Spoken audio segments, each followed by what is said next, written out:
मतदान के लिए आभार व्यक्त करता हूँ, धन्यवाद करता हूँ। ये पहला चुनाव हुआ है जहाँ कोई अप्रिय घटना नहीं हुई, न झगड़ा हुआ, न कोई बात, कोई ऐसे रिपोर्ट वहाँ के नहीं है।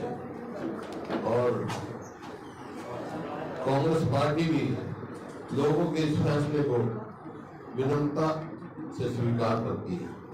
बहुत अच्छा फैसला लिया है और लोगों ने जो वर्डिक्ट दिया है उसको स्वीकार करते हैं। चुनाव परिणाम जो आए हैं उनका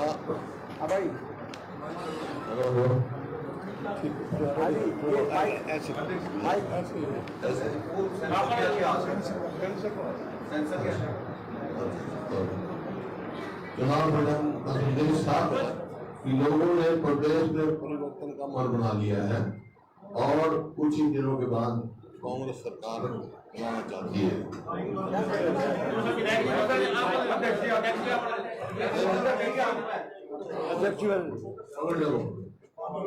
पिछले 10 वर्षों का जो शासन रहा है वो डार्क डिकेड से दूसरा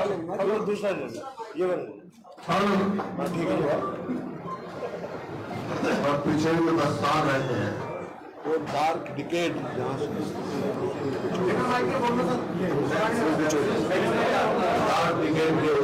उससे इतिहास में लिखा जाएगा, क्योंकि प्रदेश कहाँ था 2014 में और कहाँ इन्होंने पहुंचा दिया। और जो इनकी 10 वर्षों की जो नीतियां, जनविरोधी नीतियां और निर्णय, नफरत और नेगेटिविटी में जा रहा प्रदेश, ये ऐसा समय होगा जिसको लोग आसानी से भुला नहीं पाएंगे। क्योंकि आप देखा किसानों को लाठी, गोली, कीले, गर्मी, सर्दी और अपमानित किया गया, टेररिस्ट तक बताया गया किसानों को। इसी प्रकार से जो चुने हुए प्रतिनिधि जिनको छोटी सरकार कहा जाता है, सरपंचों को लाठियां, इसी प्रकार से जो हमारे विश्व में जो मेडल लेके आई हमारी पहलवान बेटियों को अब तक न्याय नहीं मिला, उनके साथ व्यवहार, कर्मचारी, आशा वर्कर, आंगनबाड़ी वर्करों पर लाठियां, बस 3 ही काम इस सरकार ने किए हैं। पुलिस, प्रोपेगेंडा और पोर्टल 3P की सरकार कर रही है। तो ये आपके सामने है। अभी मैं पढ़ रहा था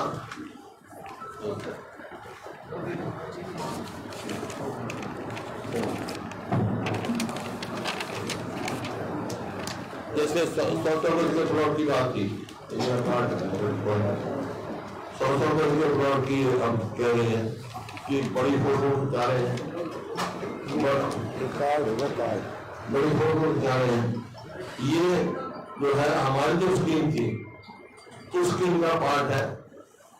और 10 साल के बाद इनको याद आया कि ऑलरेडी जो है चिन्ह प्लॉट थे इनको पोजीशन देना चाहिए। 10 साल तक क्या करते रहे, जैसे भी हमारी सरकार गई ये 100 गज के प्लॉट वाली इन्होंने बंद कर दी। 4 लाख के करीब हम प्लॉट दे चुके थे और 7 लाख प्लॉट जो हमने चिन्ह किए थे। अभी सरकार को तो माफी मांगनी चाहिए उन 3 लाख लोगों से जिनका इनको जो प्लॉट मिले थे वो नहीं दिए और जो पोजीशन दिया था वो नहीं दिया। किस बात क्यों ले रहे? तो इसी प्रकार से आप कोई भी उद्देश्य देखें, ये अपना आरक्षण की बात करते हैं, आरक्षण की बात करते हैं, कई बार कहते हैं कि हमने कहा आरक्षण के खतरा है इनके। ये इनको इनके जो कारण जो फैसले हैं ये साबित करते हैं। जैसे बैकवर्ड क्लासेस का क्रिमिनल इन्होंने 8 से 6 कर दिया, हम 8 से 10 करेंगे। इसको किसको नुकसान होगा? उससे बैकवर्ड क्लास के गरीब आदमी को नुकसान होगा रिजर्वेशन। इसी प्रकार से जो कौशल रोजगार योजना चलाई उन्होंने, कच्ची नौकरियां दी, पक्की नौकरियां 2 लाख खाली है, वहाँ उसमें ना तो मेरिट है ना रिजर्वेशन। एक एक फैसला ऐसा कर रहे हैं जो रिजर्वेशन के खिलाफ उन्होंने फैसला लेने का काम किया है। ये आपके सामने। और प्रदेश को बेरोजगारी में, महंगाई में, अपराध में और नशे में इधर मोड़ दिया, जो आज हर आदमी से चिंतित है। आज जो है बेरोजगारी के ऊपर एक है, कितने ही आप देखो, और प्रदेश को डेट ट्रैप में डाल दिया। तो ये इनकी फाइनेंशियल पोजीशन हमारी रेवेन्यू रिसीव्ड 1,16,639 है इनकी, और रेवेन्यू एक्सपेंडिचर जो है 1,34,456 है। रेवेन्यू डेफिसिट जो है 17,817 24-25 का जो है, विच मीन्स स्टेट की इनकम सफिशिएंट नहीं है डे टू डे एक्सपेंडिचर को मीट करने के लिए। गवर्नमेंट जो है इंटरनल डेट जो है वो 67,163 पेश किया हुआ है, उसमें से अब लेंगे 67,163 लेंगे इंटरनल डेट, और उसमें जो है रीपेमेंट विद इंटरेस्ट जो है वो 64,220। तो कहाँ विकास की गुंजाइश रहेगी? मतलब जो कर्जा वापस देने के लिए कर्जा ले रहे हैं। इसी प्रकार से जो है 2024 में गवर्नमेंट को अगर जो उन्होंने बजट दिया था वो पूरा करना है तो 20,000 करोड़ और लेना पड़ेगा।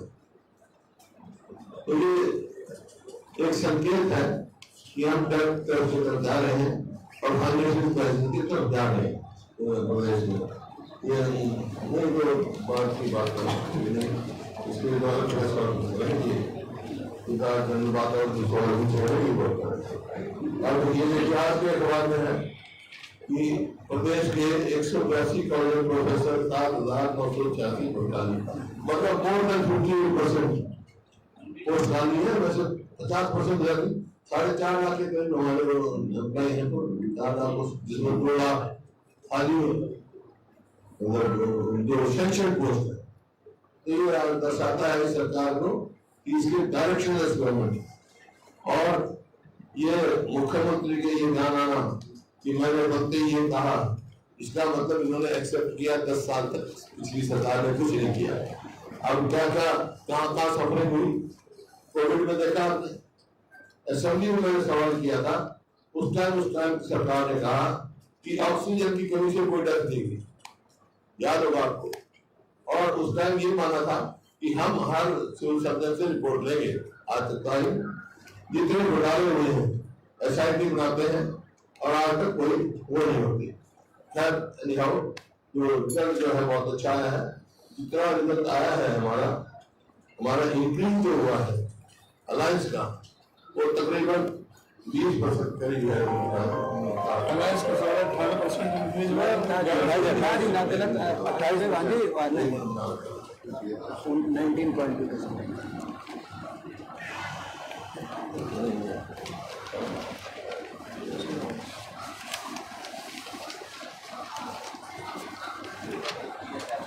ये जो हमारे अलायंस की परसेंटेज जो आई है वो 47.6% आई है हरियाणा में, which is highest in the country, बड़ी स्टेटों में। नहीं सारी से 28 स्टेटों में हाईएस्ट इन द कंट्री।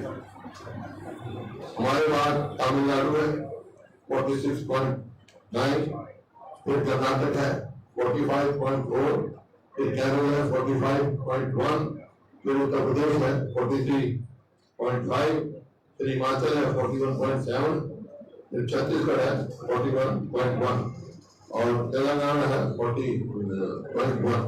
मतलब इस हिसाब से हाईएस्ट जो 4% in favour of alliance, India alliance जो है वो हरियाणा की आई।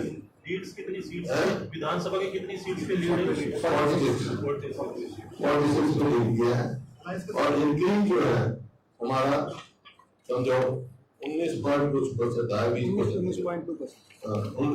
इंक्रीज हुआ है, राउंड फिगर ये है।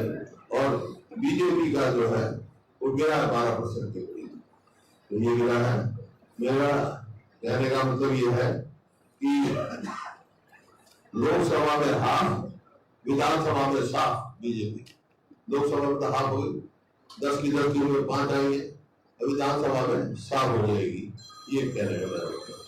बाकी हम अध्यक्ष जी अपना कार्यक्रम बताएंगे, आपके जिससे भी सवाल हो उसका नाम बताए ना तो हम जवाब देंगे। सर ये आपने जो परसेंटेज बताया है कितना था इंडिया गठबंधन वाला?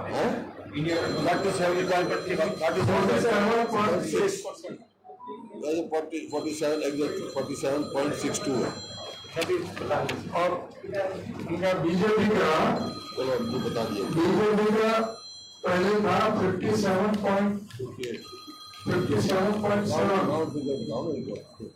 और हमारा था 29.1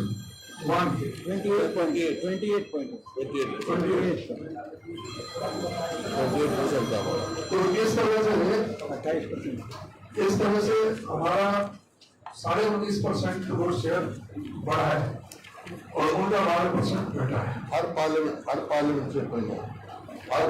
क्षेत्र में हमारा इंक्रीज आया है।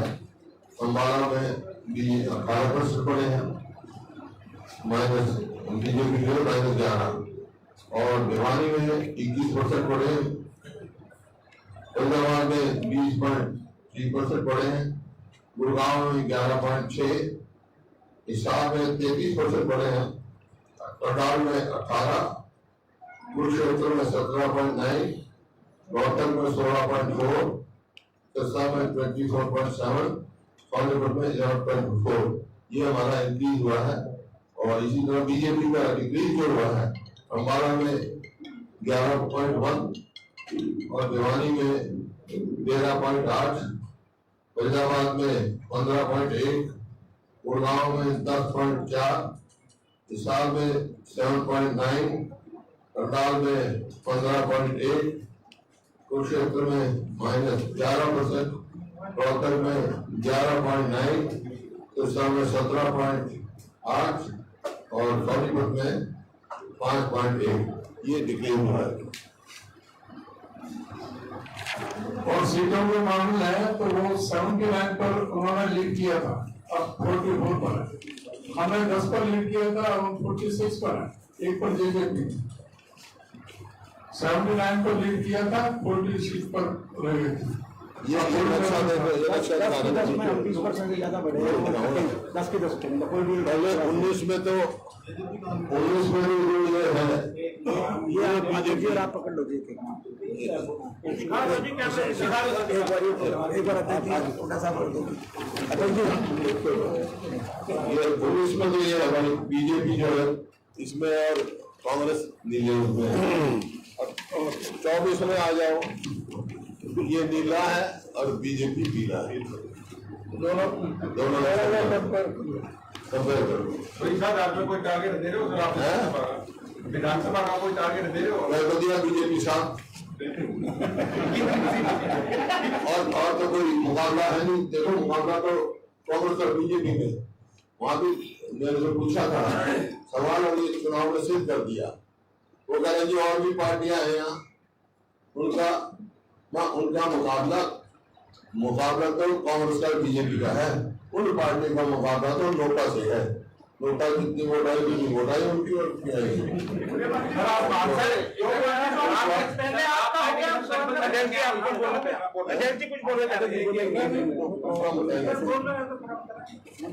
नहीं अभी जल्दी मत करो अभी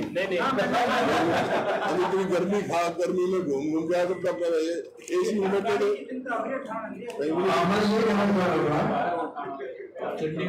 इन्होंने अभी रिजल्ट आते ही बिल्कुल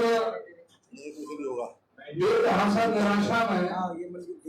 इन्होंने कदम उठाने शुरू किए। जिस तरह से हुड्डा साहब ने जिक्र किया था प्लॉटों का, इन्होंने 10 साल में एक सिंगल प्लॉट किसी को कोई अलॉट नहीं किया। जिसके अभी कब्जे देने की बात कर रहे थे, इनको माफी मांगना चाहिए कि जो कब्जे उस समय नहीं हो पाए थे उनको कब्जा देने की बजाय तुरंत इन्होंने आते ही सत्ता में उनको रोक दिया था कब्जा लेने से। और अब जब चुनाव 2 महीने बाद 3 महीने बाद चुनाव है तो अब ये ड्रामा कर रहे हैं कब्जा देने का। कब्जा तो ये 9.5 साल पहले दे देने चाहिए थे। जो इन्होंने 9.5 साल पर रुके हुए हैं, इनको वो सभी समाज से जो गरीब आदमी थे उनको इस सरकार को माफी मांगना चाहिए। और अब ये दूसरी बात कह रहे हैं कि प्लॉट नीचे से पकड़ो सर, यहाँ से अब जो इन्होंने पूरी तरह से ये विफल साबित हुए हैं। अब नए प्लॉट देने की बात कर रहे हैं, कोई योजना नहीं है, बगैर किसी योजना के ये सिर्फ लोगों के साथ धोखा है। और इन्होंने आज ये कहते हैं परिवार पहचान पत्र को, जो प्रॉपर्टी आईडी को, जो बात कर रहे हैं पोर्टल को, इन्होंने सैकड़ों करोड़ जनता का स्वाहा कर दिया उन एजेंसियों को देने में। और उसी दिन से सारे मीडिया में, अखबारों में सब जगह आ रहा है कि 90 से 95% वो आंकड़े सब जगह गलत पाए गए। उनको सजा देने के बजाय, उनके लाइसेंस रद्द करने के बजाय उनको कुछ किया नहीं इन्होंने, और अभी ड्रामा कर रहे हैं कि हम उनको तुरंत सही करें, तुरंत सही करें। भाई 9.5 साल से क्या कर रहे थे? इन्होंने ये पूरी तरह से साबित कर दिया कि 9.5 साल पहले जो सरकार चली वो पूरी तरह से विफल सरकार थी, जो पूरी तरह से फेल साबित हुई। चाहे वो आर्थिक पहलू पर ले लें, चाहे वो लॉ एंड ऑर्डर पर ले लें, चाहे अनएम्प्लॉयमेंट पर ले लें, चाहे सारे जो मुद्दों पर वो सरकार विफल साबित हुई है। और अभी हम जो है पूरी तरह से सरकार को बेनकाब, जिस तरह से हमने पार्लियामेंट के इलेक्शन में किया, अब हमारे जो मुद्दे हैं सारे प्रदेश के, हमारे इलेक्शन मैनिफेस्टो कमेटी हमारी मीटिंगें चल रही हैं। हमने जो 10 संकल्प किए हैं उनके अतिरिक्त जो और जो प्रोग्राम होगा वो इलेक्शन मैनिफेस्टो में तय होकर के वो आपके सामने रखेंगे। अभी हमने सभी जो जिलों में हमने कार्यक्रम रखा है, सभी कार्यकर्ता सम्मेलन करने का, और कार्यकर्ता सम्मेलन के बाद में फिर हम विधानसभा स्तर पर जाएंगे। तो जो भी हमने कार्यक्रम तय किए हैं, हमें 16 तारीख को संडे को सबसे पहला प्रोग्राम 11 बजे हमारा करनाल में है, और 3 बजे हमारा कुरुक्षेत्र में। 21 जून को सोनीपत में 11 बजे और पानीपत में 3 बजे। 22 जून को जींद में 11 बजे, कैथल में 3 बजे।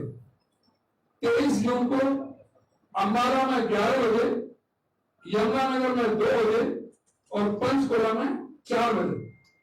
28 जून को फरीदाबाद में 11 बजे, पलवल में 3 बजे। 29 जून को दादरी में 11 बजे, भिवानी में 3 बजे। 30 जून को नारनौल में 11 बजे और रेवाड़ी में 3 बजे। 7 जुलाई को नूह में 11 बजे और गुरुग्राम में 3 बजे। 12 जुलाई को सिरसा में 11 बजे, फतेहाबाद में 3 बजे। 13 जुलाई को हिसार 11 बजे और 14 जुलाई को रोहतक 11 बजे और झज्जर 3 बजे। इस तरह से अभी हम सारे जिलों में कार्यकर्ता सम्मेलन करेंगे, और उसके बाद में जो विधानसभा स्तर पर जो आगे का जो कार्यक्रम है वो आगे हम आपको बताएंगे। हम सब जगह जो सारे सरकार को पूरी तरह से जो गलत इनके इरादे हैं उनको हम एक्सपोज करेंगे। ये सरकार पूरी तरह से विफल साबित हुई है।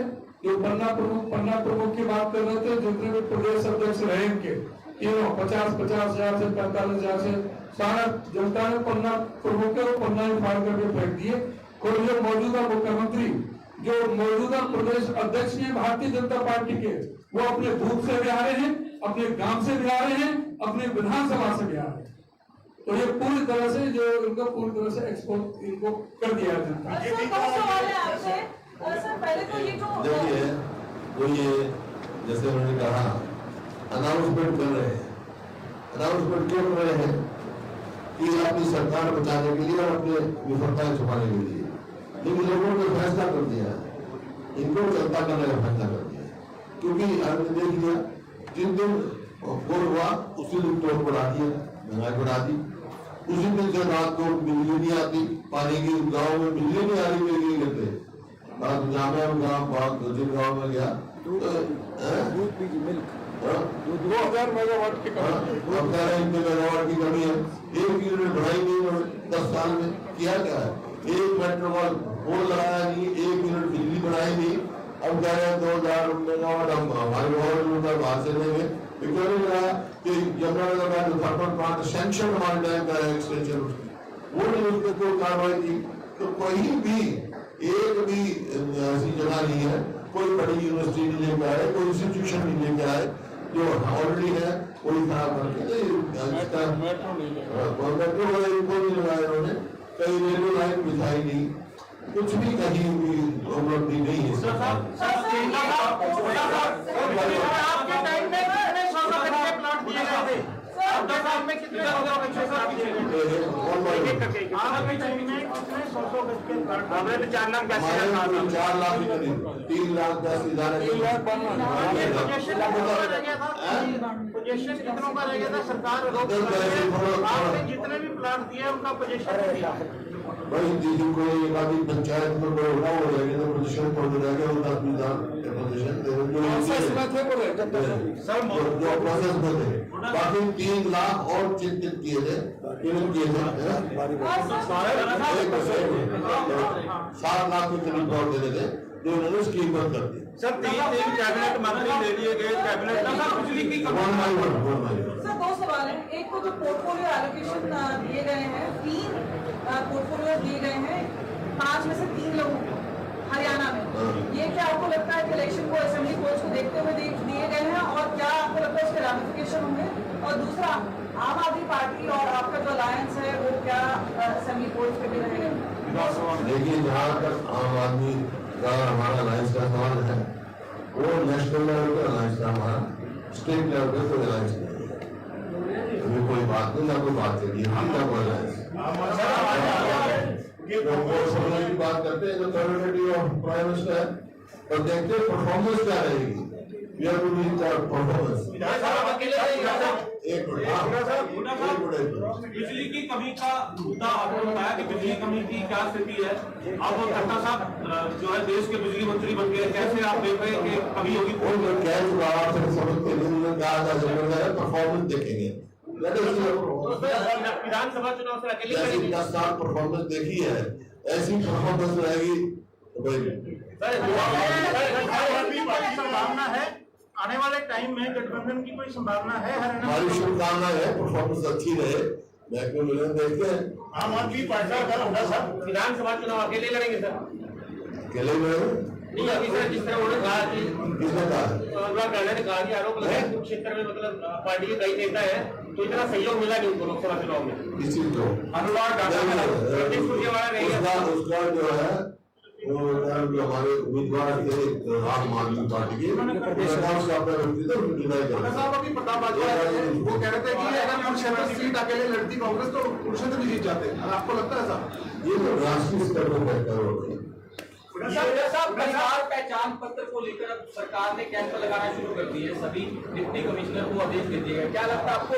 लोकसभा मैंने कहा इस बात का कुछ नहीं होगा, 10 साल तक क्या किया, परिवार पहचान पत्र लोग इतने परेशानी करी, जैसे कोविड में परेशानी झेल चुके हैं लोग, इन बातों से कुछ नहीं होगा, लोगों ने फैसला कर दिया इस सरकार को चलता करना है। कांग्रेस ने यह मुद्दा उठाया था कि ये जो है परिवार पहचान पत्र और जो आधार कार्ड में गलतियां उसमें वो जाके रखा हुआ है इन्होंने, ये कांग्रेस ने मुद्दा उठाया, आपको कैंप लगा दिया, तो उसका कोई फर्क परेशानी बढ़ा रहे हैं। ये जो है जो जन के हैं उनको रखेंगे, बाकी जनता करेंगे, जरूरी है। सर बीसी और एससी वोटर जो बीजेपी का कभी समर्थक हुआ करता था वो छिटक कर कांग्रेस की तरफ आ गया है, तो लग रहा है कि ये कांग्रेस की नीति, कांग्रेस को 36 बरादरी की वोट मिली है, हर फॉर्मेट से पूरा सहयोग मिला, चाहे एससी हो, चाहे ओबीसी हो, चाहे और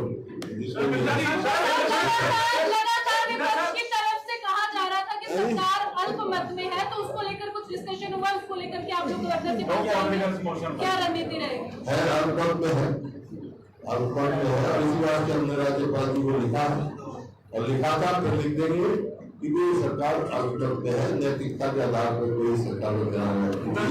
assembly should be devolved to stop horse trading.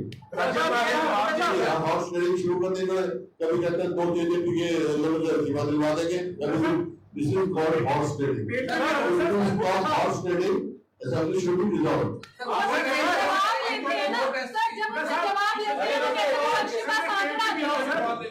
एक पीछे से विश्वास जो आम आदमी पार्टी का और आपका समझौता था, उसके माध्यम से अब जो आम आदमी पार्टी के सारे जो वर्कर हैं वो कांग्रेस पार्टी में शामिल होने को आतुर है। सुशील गुप्ता भी क्या आपकी पार्टी में शामिल होने के लिए आ रहे हैं? आप तो उनके नाम आप बढ़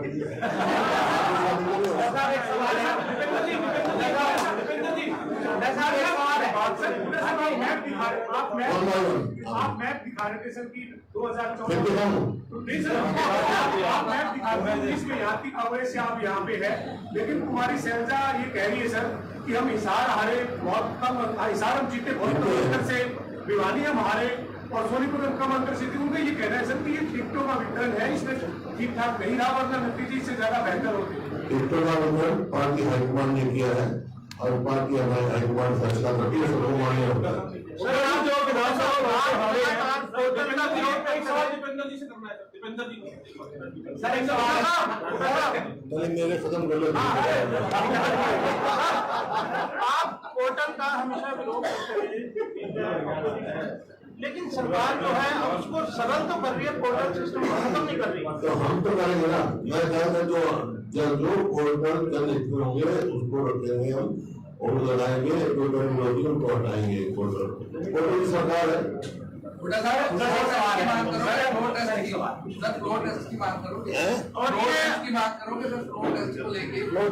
गवर्नमेंट मेजोरिटी में है, रखी है, इमीडिएट इलेक्शन भी कर रखी है। अब वो कांग्रेस साहब है, अभी मैं बयान पढ़ रहा था, किसी का आया था कि भाई अगर वो है तो opposition should parade before the governor. Why opposition? Governor should parade the majority before the governor. वो लेके आए वहां। आप जीते हो, इसके बाद हरियाणा के मुख्यमंत्री और तमाम भाजपा के नेता कह रहे हैं कि कांग्रेस ने झूठ फैलाया कि संविधान को खत्म कर दिया जाएगा, संविधान को खत्म कर दिया जाएगा, इस तरीके का झूठ फैलाया गया कांग्रेस की तरफ से, जो आरोप लगाया। ये हमने नहीं कहा, आप लोग भी देखो जो एमपी थे उम्मीदवार थे, उनने कहा 405 चाहिए हमारे उसकी संविधान में, हमने तब्दीली कर दी। उनके नाम पे कहा था जरूरी है।